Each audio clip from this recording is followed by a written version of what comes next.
नमस्कार। पिछली कक्षाओं में हमने सीखा कि किस प्रकार हम प्रश्न निर्माण करें।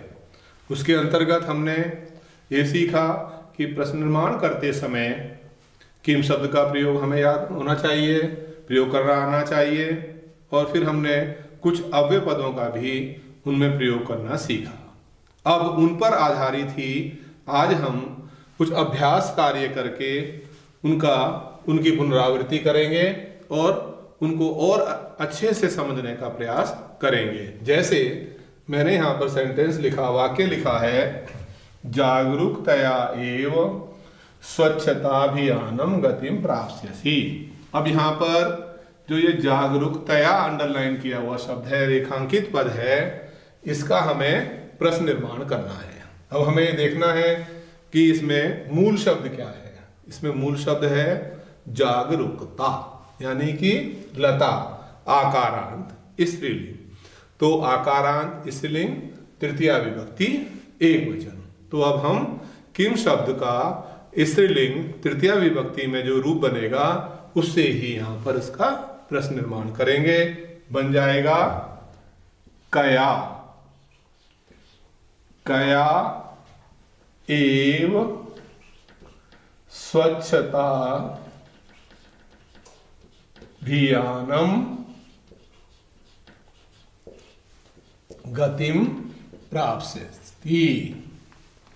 अब हम एक वाक्य और लिखते हैं कि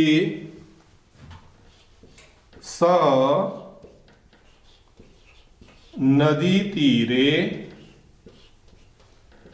क्रीडति। सह नदी तीरे क्रीडति। अब यहां पर सप्तमी विभक्ति है। सप्तमी विभक्ति में हमने दो बताए थे कि या तो किम शब्द का प्रयोग कर लिया जाए या कुत्र शब्द का, वह कहां खेलता है, या कस्मिन क्रीडति। सह कुत्र क्रीडति। प्रश्न बन गया, कुत्र से बनाया। उसी प्रकार हम अगला वाक्य लेते हैं,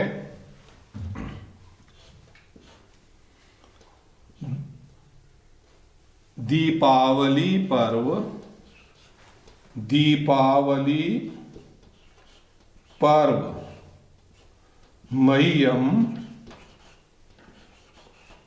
रोचते।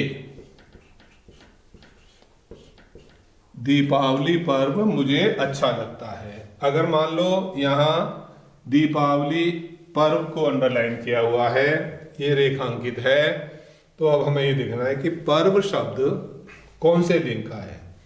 तो पर्व शब्द होता है नपुंसक लिंग का।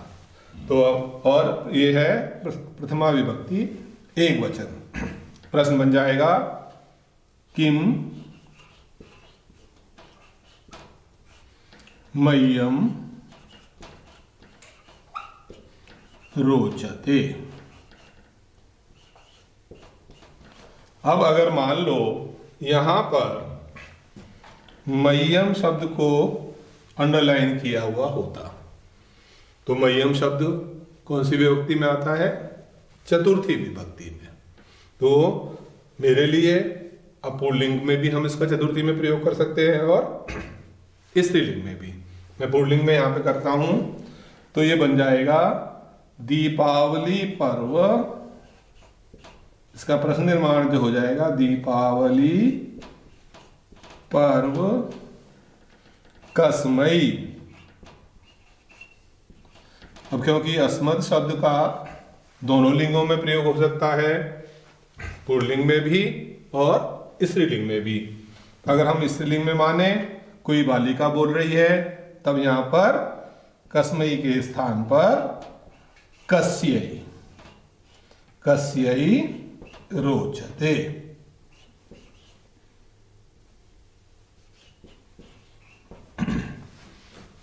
ये हमने तीन उदाहरण देखे और अभ्यास करते हैं।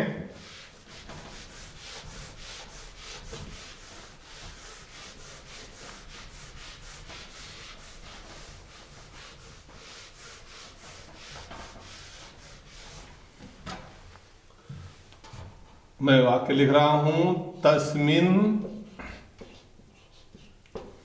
उद्याने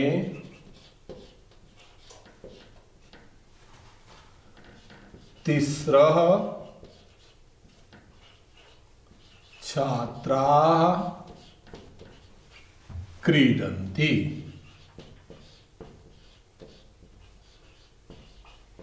अब अंडरलाइन किया हुआ है तस्मिन, और जब तस्मिन किया हुआ है तो सप्तमी का भी प्रयोग कर सकते हैं, या हम कुत्र का।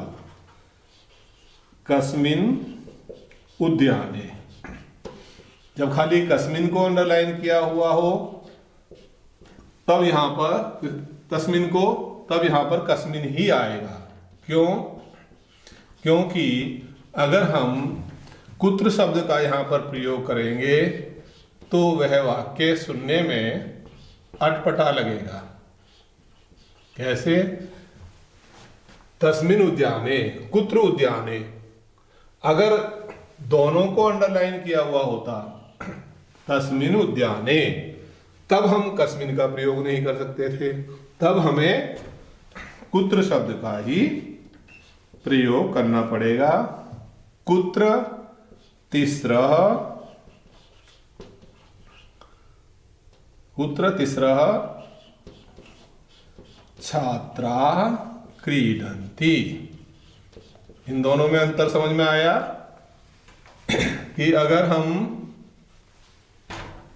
देख रहे हैं कि खाली तस्मिन है तब हमें कस्मिन करना है, जब विशेषण विशेष से दोनों को अंडरलाइन किया हुआ है यहां पर तो हमें कुत्र का प्रयोग करना चाहिए। उसी प्रकार अगला वाक्य उदाहरण हम लेते हैं, तुम दोनों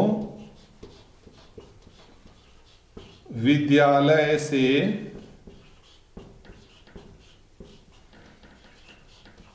घर जाओ। संस्कृत बनाता हूं मैं, इसके अनुवाद करता हूं। युवाम विद्यालयात् गृहम, लोट लकार है, गच्छ गच्छतम, जाओ। अब यहां पर अंडरलाइन किया हुआ रेखांकित पद है विद्यालयात्। तो मैंने आपको बताया था कि कोई किसी स्थान से कोई चीज या कोई व्यक्ति अलग हो रहा है उस समय हम कुतः अव्यय का प्रयोग करते हैं। तो इसका प्रश्न निर्माण इस प्रकार होगा, युवाम कुतः गृहम गच्छतम।